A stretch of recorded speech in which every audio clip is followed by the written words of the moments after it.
13 Questions by Man Transcending. Manhood in the Digital Age.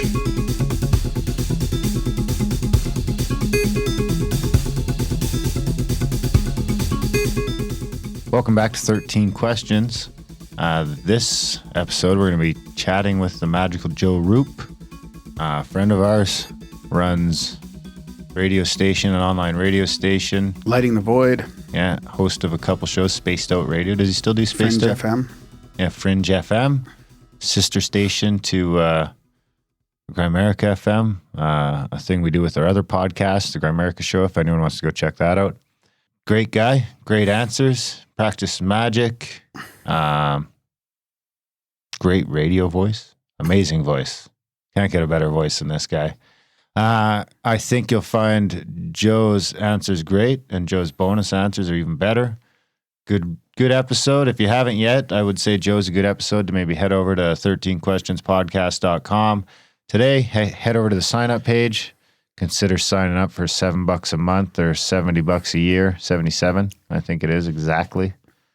And getting all that extra stuff, including the 2 bonus extensions per week with the 7 bonus questions. We bumped it up to 7 bonus questions now. You also get the communications courses, any extra podcasts we decide to release as well. You get the communication courses by TJ Walker. It's a couple $100 worth of content and over 100 hours right there. You get access to the members only Discord server with a bunch of members, guys like you, looking for a little bit of community, some people to talk to, maybe some people to relate to, some people to get along with, ask for advice, whatever you want to do in there. Go in, check it out, poke around. There's the forums, the members only forums to go poke around in, and the ability to record your own fathers, grandfathers, yourself, whoever, to be released in the 13 Questions feed, become a podcast, become a part of the internet, become a part of the community, spread on their wisdom. And that's a members only thing. You send it in and we release it and you have a great time. I suggest you do all that stuff. It's really worth it. I mean, the 2 extensions a week are probably worth the $7 a month right there. All the other stuff, the courses would cost you a couple $100 to go do today. All that great stuff, including the ability to become your own podcaster. So, yeah, Joe Rupe. Yeah, Joe. Yeah, we've talked to him a few times before. Very open-minded about the esoteric and our existence and all that. He's always been a fan of like the late night talk shows and Art Bell and all that kind of stuff. And he started out in the temples of modern day mystery schools, learning the esoteric, then slowly opening the doors of ufology and the paranormal. And he now knows what Whitley Strieber said when he said, beliefs are walls and questions are doorways. He's the host of Lighting the Void and owner and executive producer of the Fringe FM. Of course, with his southern vernacular and outspoken personality, it's always fun and interesting hanging out with him into the night. He's got a great love for both spirituality and science and believes that in the future, the two will become one and the same. Actually, they probably already are pretty much nowadays. Although Joe doesn't claim to be an expert in any field, he always strives to ignite that late night and stimulating conversation with interaction with the listeners and the guests. Topics include esoteric, culture, pop culture, news, technology, the paranormal, and more. And magic. I'd throw magic in there too. There you have it. Enjoy this awesome conversation with Joe. Yeah, great answers. Great answers from Joe Rupe. Enjoy them.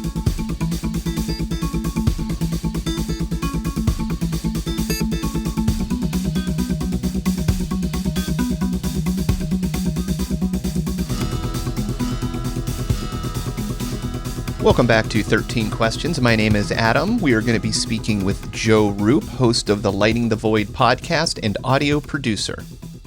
Well, Joe, you've had a chance to read the questions, so you want to jump right in?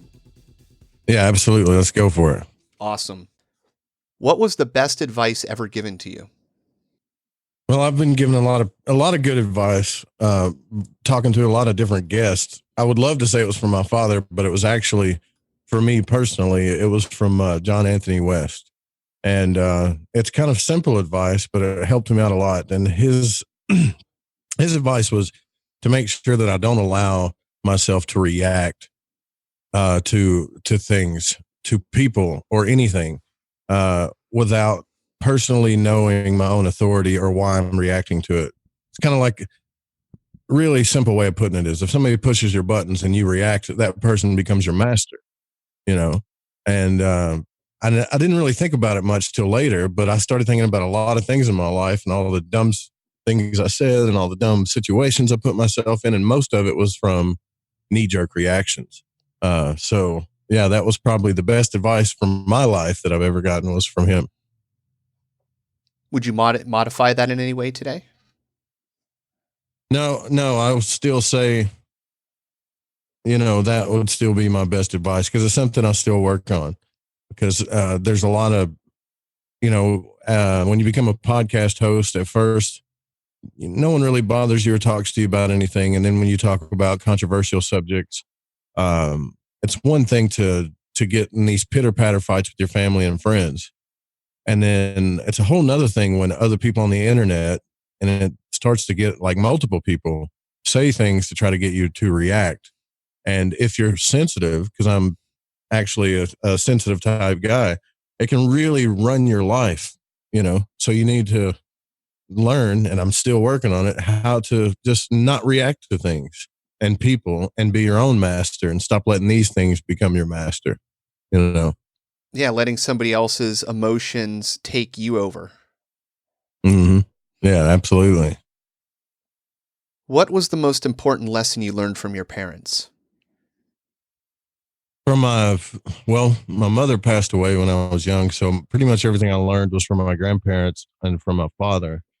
And the most important lesson I learned from my father was to do what you say you're going to do, which some people might call integrity, but I don't think that's, I think integrity is a bigger thing than that. But if you tell somebody you're going to do something, to do it.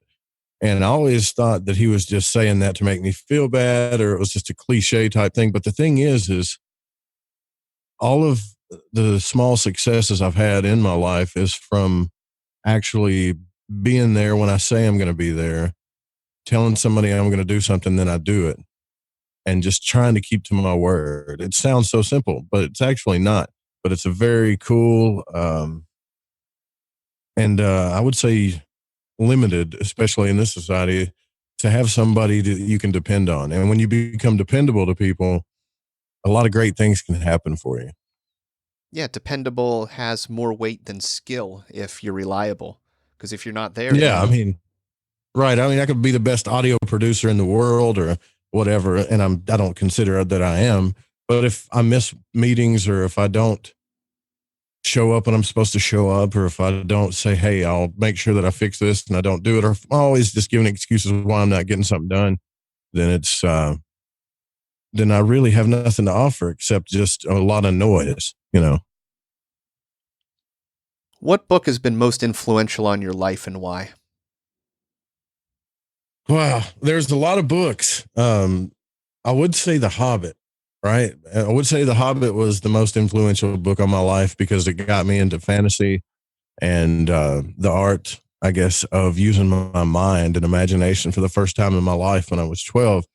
But I would have to change that and actually say it's this book I have in my hand. It's The Magus of Strovolos by, Kyriakos Markides, who talks about a man that lived in Cyprus named Daskalos. So it was kind of like the first time I found out in my life that there was real magic in the world. And there's a lot of people that talk about hidden masters and magic and the paranormal, et cetera, et cetera.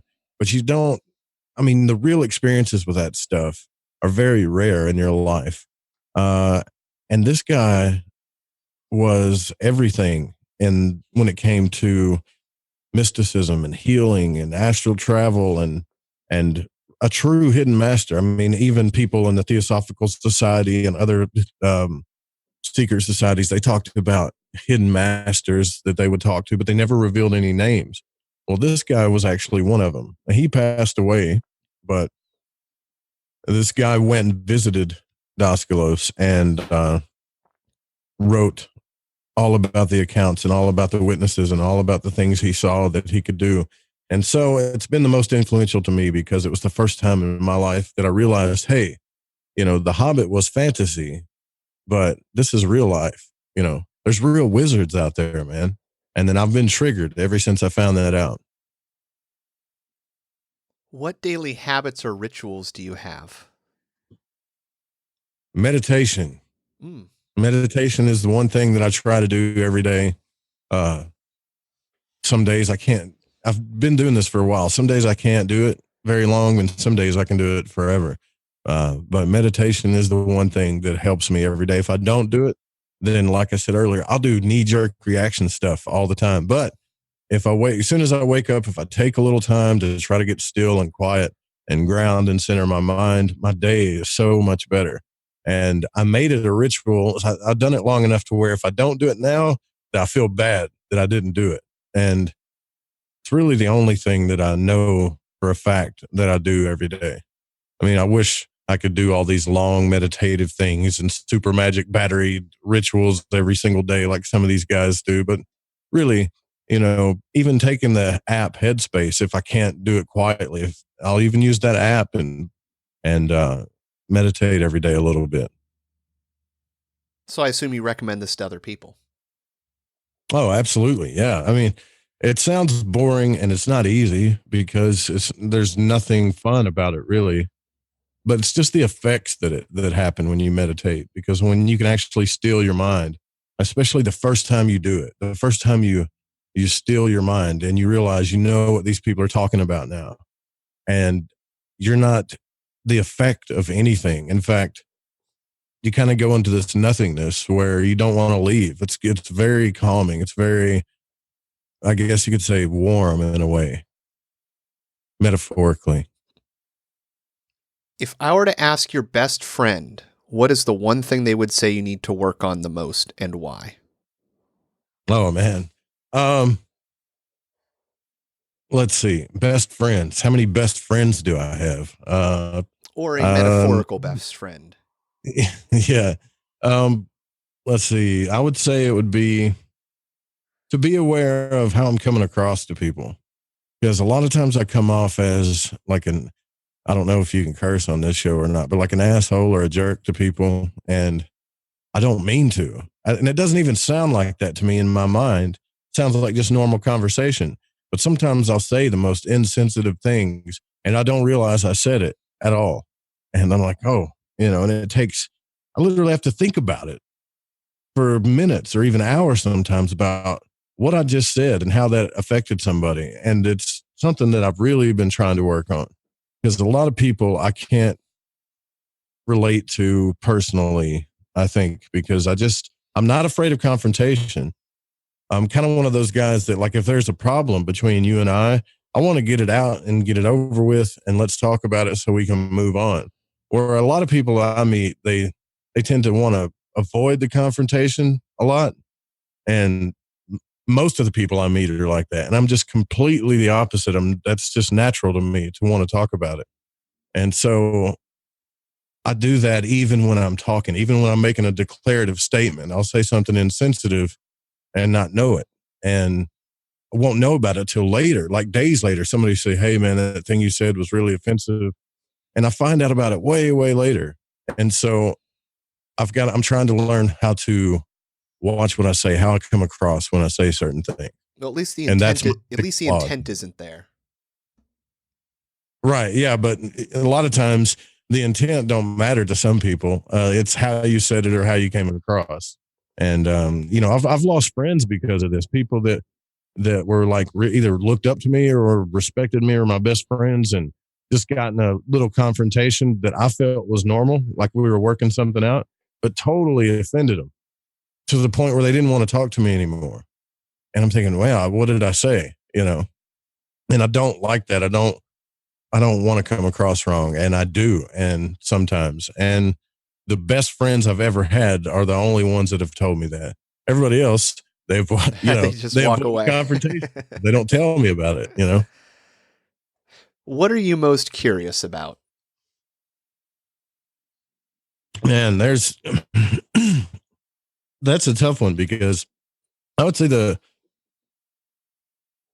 biggest, it's hard because there's two things that I'm really curious about, and I don't know which one is more than the other. And one is what happens after we die.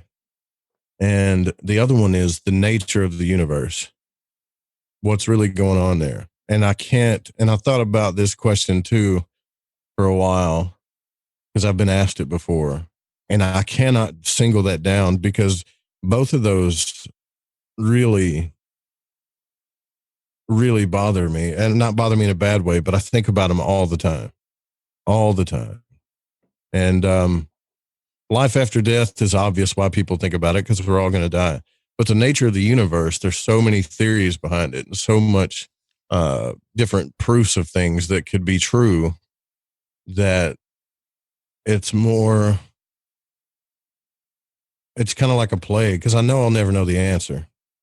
It's almost like I feel like life was meant to be, they made it to where we're just not going to know. No matter what we do, we're not going to know because I really feel like inside, if we did figure it out, then the gig would be up. The mystery would be up. This whole the game of life would be up.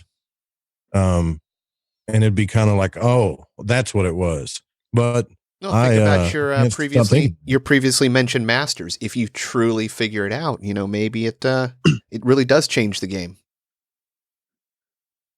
Yeah, it could. And it's fun to try to figure it out. But when it comes to, I do a lot more of it on my own and researching because when I interact with people tend to take their own biases and beliefs and stuff and perceptions into the answers to those questions. And it's hard to get anywhere with it with people. But the only way I think you can figure that out is through experimentation and your own research.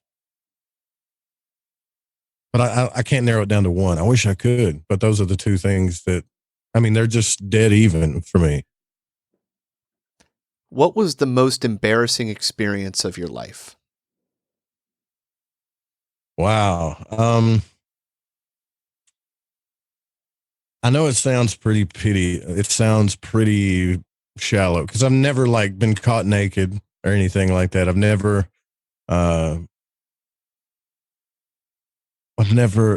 it's going to sound so dumb and mundane, but it was super embarrassing. So in high school, I used to play football. I was a football jock and I played from the 7th grade all the way to my senior year. And when I got into high school, I ended up dating a girl that was a year older than me and I really wanted to impress her. And we were playing a game in Hot Springs. And she drove out to Hot Springs and we were going to spend the night together down there and stuff. You know how you tell your parents you're going to your buddy's house, but you're really hanging out with your girl, right? But I was like, Danielle's here. I'm really going to impress her. And I was pretty good at football. Nobody ever really got the best of me that much on the field. But the one time they did, she was there. And I remember it was on a punt and they punted the ball. And I ran as fast as I could to get down there. And the guy caught the ball and he was 5 yards in front of me. And I in my mind, I had him, I got this guy. He caught the ball. So I broke down to see which way he was going to run. And sure enough, he took off running to my right. And so as soon as I turned to the right, I had no idea, but there was a man that had a bead on me from 20 yards out, right? And was just heading towards me the whole time. And as soon as I turned to the right, all I heard was a big loud boom, a type of glassy boom. And I went unconscious for a minute and everything kind of went to a small circle. And I heard the crowd go, ooh, like that. Like when I got hit, the whole crowd went, ooh, and then the circle kind of came back small to big and it went, ooh, and I was like, whoa. And I blacked out for a minute and I got up. And the crowd was still going, ooh. And I looked up in the stands and Danielle was holding her mouth. And I was like, oh my God. And when this guy hit me, it was like Wile E. Coyote hitting a brick wall. My feet literally went stiff, and it was the first time I had ever been knocked unconscious. And it took me 30 seconds to get off the field because all I could see was numbers and dots and stuff. And then the coach was yelling at me, come on, come over here. And it was so embarrassing. And I didn't really know how embarrassing it was until we always watched the film Mondays. Here's what happened at the game. This is where you messed up. This is what you need to work on. And during that time, I don't know which was more embarrassing, the girlfriend part or the fact that the coach kept rewinding it. Look at this. Watch Rupe get hit again, and he just kept rewinding it and showing it. And that was, believe it or not, the most embarrassing part of my life, because it just like whatever manhood and toughness and ego I had got taken out of me in about 2 seconds. No, I can imagine. But not only that, you're losing control of all your faculties. Like if you want to talk about feeling weak, like you can't control your mind, your thoughts, the ability to like move properly. And then to have, people throw that on you, I can actually see why that would be super embarrassing. I didn't know if I was like, how you get in those, I don't know if you ever experienced anything like that, but I didn't know if I was dead. Or you get in this state of confusion where you're kind of nothing, and then you kind of come back. And you're like, whoa, did I just die or something? And then you realize what happened afterwards. It was very embarrassing, man. Because I was a jerk in high school. I was all about ego and how tough I was and how I appeared. I cared so much about my image. It was insane. And that moment, not only did my town see everything get taken out of me, but another town did too. Everybody. So a very personal moment. Yeah, for me it was, because I come from a small town, so everybody knows everybody. And they talked about it for a long time afterwards. Oh, did you see that guy that hit Rupe that way? So it was pretty embarrassing. What is your greatest fear, and how did you overcome it? My greatest fear, to be honest with you, is dying in a way where I'm alone and nobody's going to do anything. And when I was in my early 20s, I had anxiety, like severe panic disorder, because I had something happened to me that put me in the hospital. It was like the worst panic attack ever, like hyperventilation to where your arms draw up and the blood just rushes to your organs because your brain is actually telling your body that it's dying. And after that panic attack, I realized that, or I told myself that, man, nobody cared. I'm lucky that I got to call the hospital. And that when I die, it's a very scary thing, because it's not that I really died, but my brain, everything I was experiencing is like what would happen if you are dying. You go into shock and your brain sends all the blood to your main organs and you're just panicking. And I had severe anxiety for almost 2 years after that. All I could think about was, my health and taking care of myself so that I don't die. I didn't smoke cigarettes. I didn't drink alcohol. I didn't eat sugar. I didn't hardly go outside. I did everything to maintain my health, and I would still have like 2 or 3 panic attacks a day. And then I would have panic attacks thinking about having a panic attack, because I didn't want to be embarrassed and freak out in front of people. So I wouldn't leave the house. And the root of that was the fear of death. Constantly dwelling on dying or what's going to happen, after you die and this stuff. What made me overcome it, though, because it was very deep seated in my subconscious, very deep seated. It was one of the hardest things that I ever overcome. But the doctors, they put me on Xanax and Lexapro and everything under the sun. They ran 9 million tests on me. I was constantly thinking something was wrong with me that they couldn't figure out. But anyways, I found a program by Lucinda Bassett, it's a very old program, and she used to go through these panic attacks too. And what I had to do was retrain my mind. I had to retrain myself to relax. I had to retrain the way I thought, the thoughts that I dwelled on. And it took almost a year of sunlight, laughter, exercise, relaxation exercises, and focus to overcome that. And it was one of the hardest. I know it sounds kind of, I guess, mundane, but it was one of the hardest things I ever went through in my life. It was bad enough when I was going through it that I thought about killing myself, and that's weird too, because I was afraid to die, and that was the root of my anxiety. But it got to where the anxiety was so bad that I didn't care anymore. I just wanted it to be over, and I got over that. And after I went through therapy for a long time, I realized, you had this obsession. It's healthy to think about life after death, but it's bad to obsess about it, because it's not good for your brain at all. And it took a lot of natural things to overcome it, and time, patience, laughter, sunlight, exercise. That I'm serious, that was it, and it finally just went away. I like it. Well, it makes sense. Even something as simple as sunshine has direct connections to melatonin, sleep cycles, the vitamins that are being produced in your body. There's a lot of people who even recommend it for healing of injuries and bones and things like that. So, yeah, I mean, it certainly makes sense that, mood can be improved. Well, look at people in the north when, they're stuck with, a cold winter where the sun doesn't go down for months on end and they don't get full sunshine, severe bouts of depression, super low vitamin D. Mm-hmm. Good advice. I like it. Yeah, I never realized how powerful the mind was. I mean, I had all kinds of symptoms, ulcers, green skin. I was literally killing myself because I believed I was dying and afraid of it. And it's just, I actually experienced just how powerful the subconscious really is. Yeah, you had what it can really do. You had like a nocebo effect. You had the reverse. Instead of having the benefit, you stuck yourself in the hole. That's right. Yeah. Yeah. And it was still to this day the hardest things, or one of the hardest things in my life that I've ever overcame. Who were or are your role models and why?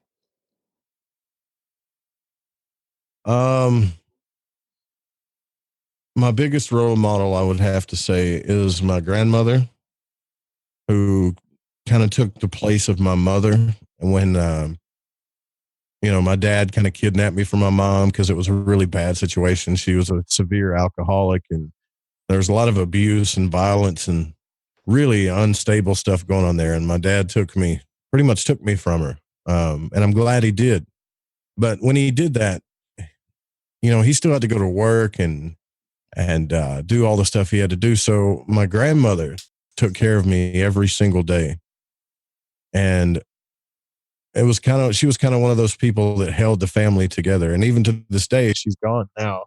On my dad's side, the family isn't together like it was. It was very important to her. She made me understand what a home is supposed to be like, and how you were supposed to treat people, and what hospitality was really about, and what family was really about.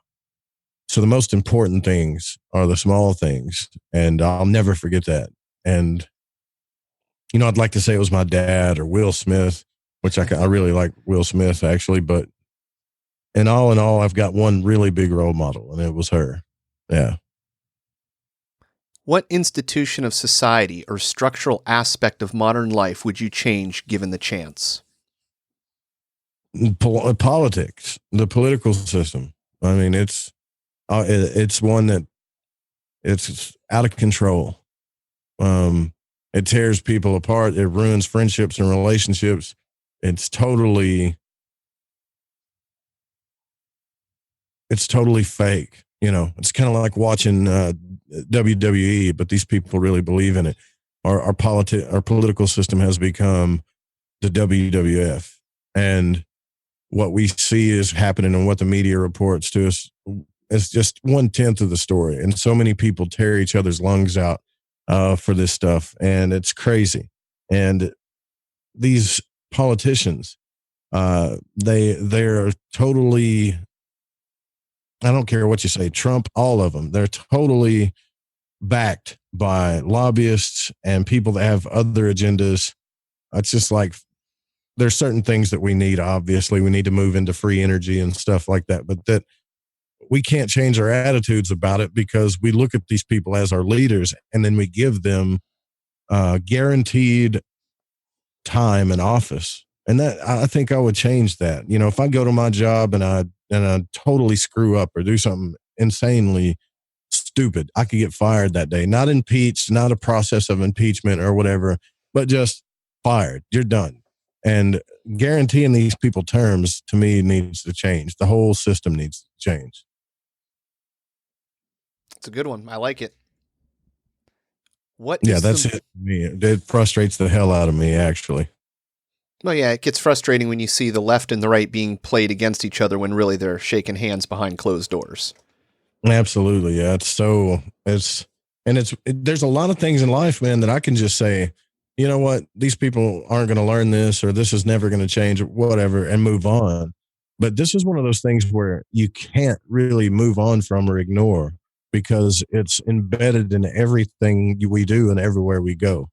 They put it in your face no matter what. You know, you got these people like, well, I don't vote, I don't participate because it doesn't really matter. It doesn't matter if you don't vote or if you do. It's so bad that it doesn't matter what you do until it changes. It's just going to get worse.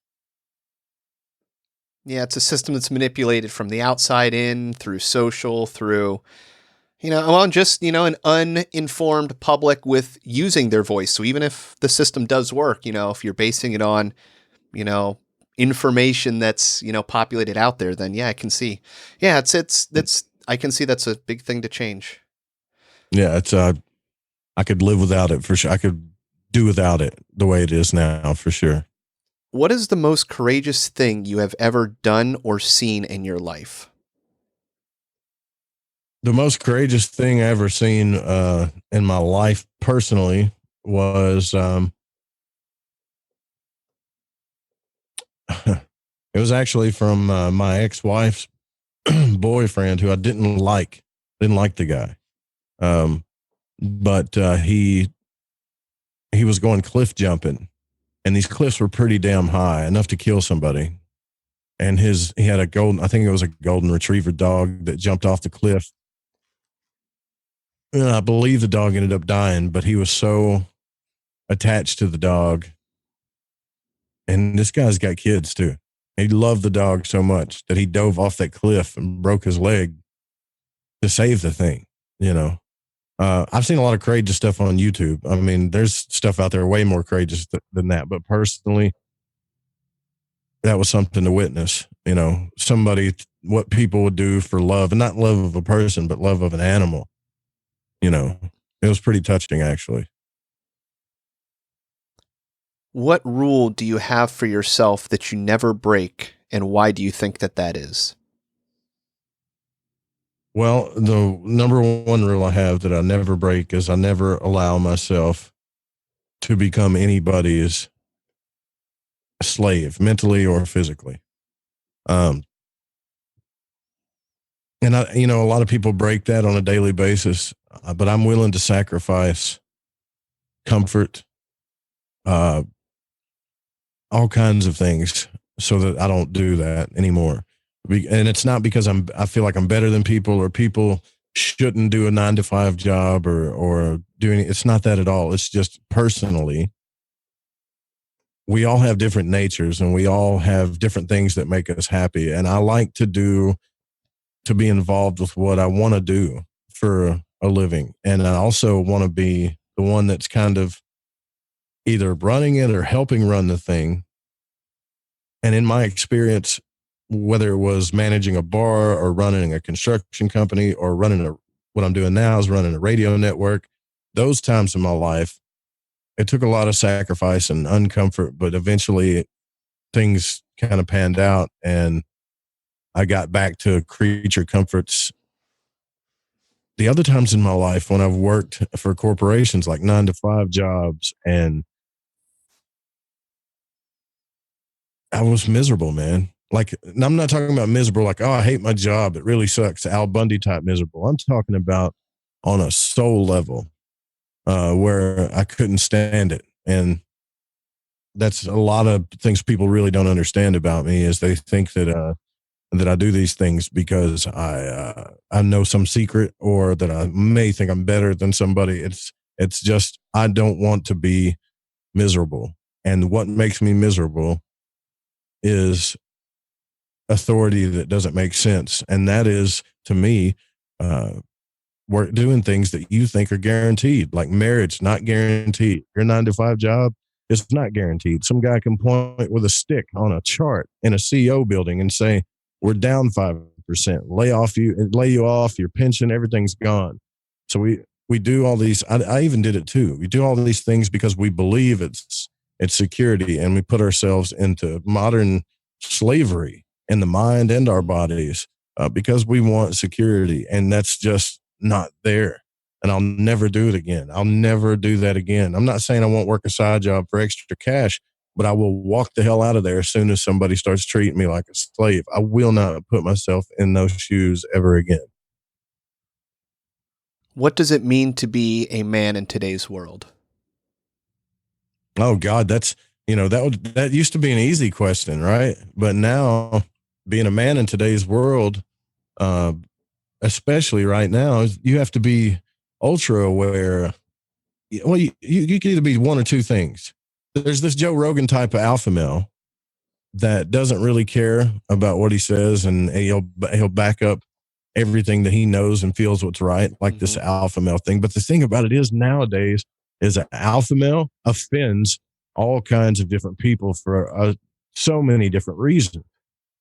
And to be a man today, that's a tough question for me. And I thought about that too, because with all this gender stuff and all of this political correctness, you can't be a man anymore, it seems like. And I don't mean like you can't be an offensive asshole anymore. What I mean is it's okay to know that like genetically men are stronger than women, or that men can do things that women can't. To me, that's always been okay, but it's not okay anymore. And I want to be able to be proud of something, just like a woman, wants to be proud that she's more nurturing, or she can do better things with family and children, or not all women, just a lot of women. They have traits that we're not very good at. And we all used to be proud of those things, but now there's so much crap going on that we can't really be proud of those things, or we offend somebody if we are. So the only thing that you can do today to be a man is, like I said earlier, is just do what you say you're going to do and try your best not to offend anybody. And that's the best thing you can do nowadays.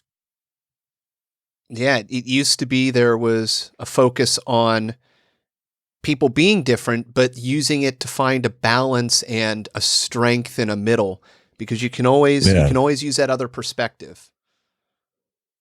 Yeah, I mean, there's always the one-offs, right? There's always a guy that has more feminine features, or a woman that has masculine features, but there's always that, man. There always has been that, but now it's like there's this feminist movement that's happening that even when I meet people like Amalia Eon Karis and Satya Ra Priest, who are doing healthy feminism, who are trying to bring it back in a spiritual way and trying to get the right kind of equal rights, even they get put in the shadow by some of these people that get offended by everything. Everything. And I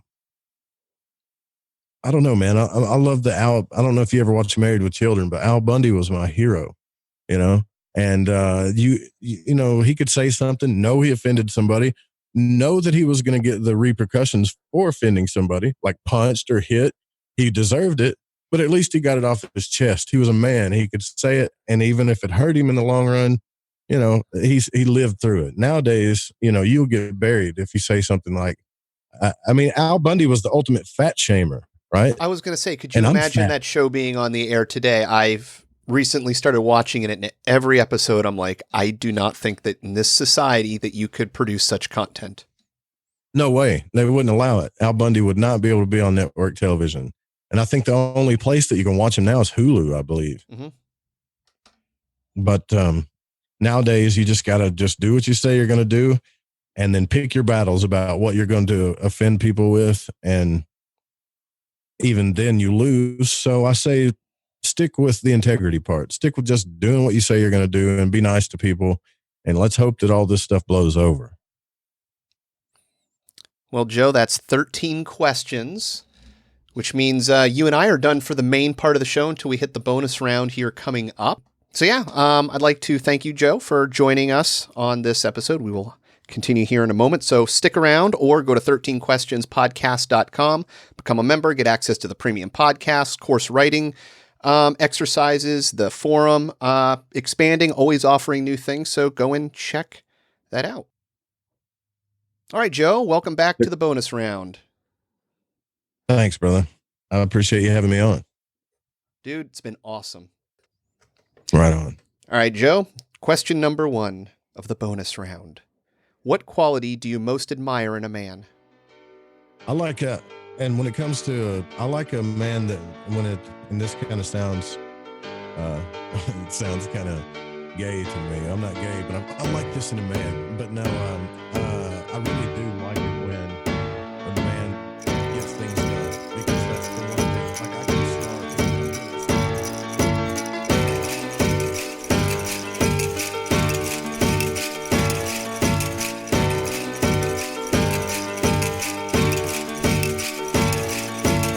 I don't wanna hold night.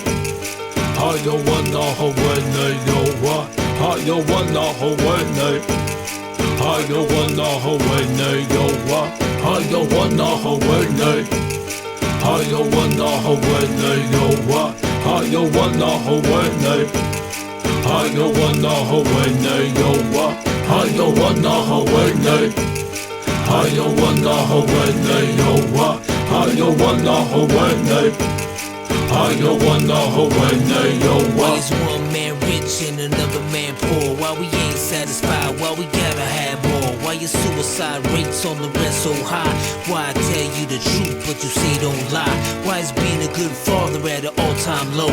Why is it acceptable? Yo, why I don't know. Why she blame him and he blame her? It's useless. Ask yourself this question. Why you making excuses? Why do parents gotta bury their kids? Why we text and drive, not caring how scary it is? Why it's so hard to forgive and leave the past behind? And if you did, then that's divine. Why don't you help your brother when you see him fall? Why do we act like God don't see it all? Why do we call them black, them white, them Asians and use labels?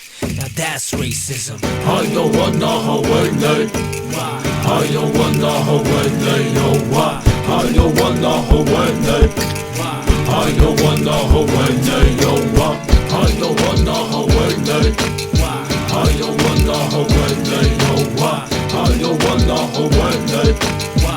I don't wanna hold night. No Why is why? there innocent people locked up for life, while some people can't say nothing nice? Why do we always gotta question what all of it means? And why won't you follow your dreams? Tell me why. The night when you took my dad, why'd you let me see my grandpa cry? And tell me why. And why do you choose to hide, even though you was born to fly? And tell me why. And why don't we turn from all the hate? And why don't we learn from all mistakes? Why do I keep on wrecking these fat beats? And teachers don't make more than professional athletes? And why? And why? And why? And why? And why? And why? I don't wanna hold night. I don't wanna hold night. No why? I don't wanna hold night. I don't wanna hold night. No why? I don't wanna hold night. I don't wanna hold night. No why? I don't wanna hold night. I don't wanna hold night. No why?